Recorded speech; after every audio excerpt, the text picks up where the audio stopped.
is the BJP any different from Congress of the yore?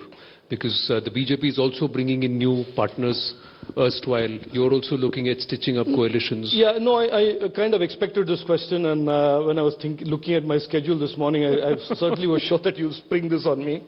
Look, the BJP is a party that is very clear in terms of what we stand for. We are very clear about what we want to do in terms of the country's economy, what we want to do, and what we have done in terms of taking care of the challenges that haven't been solved for several decades in India. And if other parties have begun to see, traditional parties who have allied with the same old type of politics, if they're suddenly beginning to see that the direction that India is going in is a direction that makes them less relevant if they are not allied with BJP, I think there is absolutely no fault, there's no problem with that. The BJP is a party that has repeatedly said we have no problem with parties coming and joining our fold as long as we continue the journey. Now, I know the cynics in politics and cynics in amongst journalism say, no, but this, but that, you said this and you said that. But the way to measure us post anybody joining our alliance is, have we changed our direction? Have we changed our political ideology? Have we changed our thought? Have we changed our governance? Have we changed anything that we want to say we want to achieve for the country? But allow me to press you there. Yeah, go ahead. Yeah.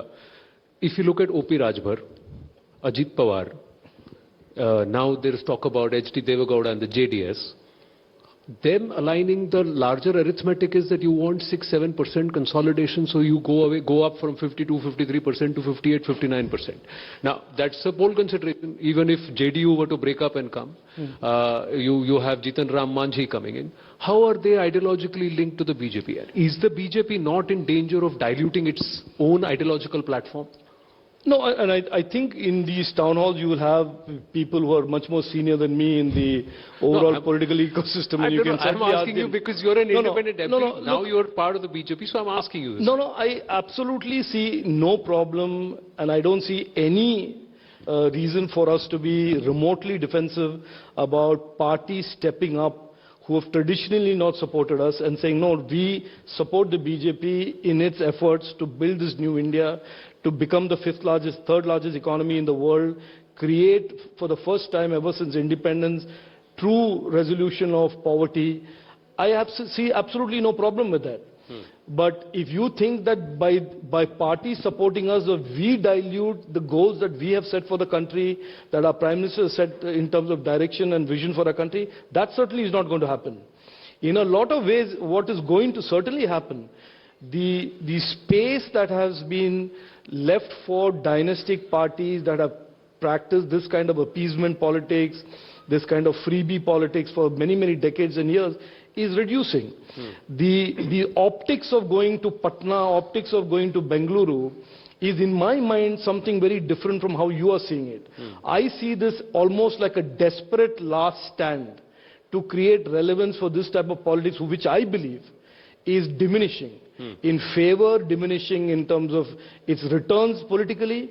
And so therefore, if parties now begun, and I heard the quote from somebody in the NCP that says, look, we went to Patna and I almost laughed because there were a whole bunch of people with no MPs, and a whole bunch of people with one MP, and then the whole bunch of people with few MPs. And they all got together to try and argue a case that they were doing something fresh and new for the country. They are actually, in a sense, the legacy of the last 65 years of everything that was wrong with Indian politics. So I think, look, we are, as Zaka correctly said at the beginning of the show, we are hitting 2024 elections soon around the corner in a few months. You will see a repeat of what we saw in 2019. You will see a repeat of what we saw in 2014. Maybe a little bit more frantic, maybe a little bit more jointmanship in that. But it is going to be more of the same, which is basically to flay things around, say things that can distract the voter, and say anything but the last 9 years of achievement and progress. That is their objective, and our objective is absolutely the reverse, which is we will keep repeating what we have done in the last 9 years and what was not done in the last 65 years. But do you think you've been able to actually communicate and own the narratives? When we talk of critical legislations, which is for the greater good of the country, that's what it was supposed to be, say the CAA or even the farm laws, did you succeed or did you fail? No, so look, I can tell you 100 things that we succeeded in. I'm not saying our hit rate on success has been 100%, but I can tell you with absolutely all confidence that every effort at legislation, every reform that has been put forth has been for the good of India and good for the people. Maybe sometimes the noise and the misinformation have submerged the benefits that could have come out of those bills.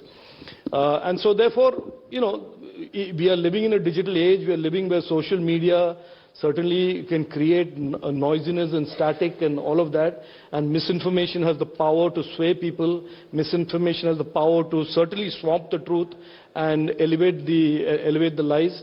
And that plays to the strengths of some political parties who actually live on a politics of misinformation and lies. So maybe those are the reasons for it. I certainly agree that at least on one or two cases which were really good for the country and good for the people, we could not take it forward. No, but as Maiti Mantri and somebody who's a champion of AI, this AI doesn't seem to be favorably coded for the BJP. If you're saying social media is largely captured by those who amplify misinformation. No, look, there are two ways of approaching misinformation. We can do what the Congress did during the UPA, which is to put everybody in jail who did a cartoon or did something satirical, misuse the Section 66A, and that is now being done in West Bengal. That is being done, of course, in Kerala, where they should have been the pioneers of it, given their Marxist background, and also being done by the Congress government in Karnataka. But look, for us, we certainly don't believe misinformation is the same as right to free speech. But there is this debate going on about how do we deal with misinformation. And so we don't want to be heavy-handed about it. We certainly want there to be a consensus where we create almost a national consensus or public opinion that right to free speech should not be conflated with and equated with the power and weaponization of misinformation. And especially in a democracy like ours, where we have now 85 crore Indians online, 120 crore Indians are going to be using the internet by 2025, that misinformation can be truly weaponized and used against not just the state, can be used against individuals, used against organizations, etc. So our approach is getting more and more people on board to understand that these are problems, and then to legislate around the problem rather than to use a stick. And as a consequence, we pay the price for it. But one of the criticisms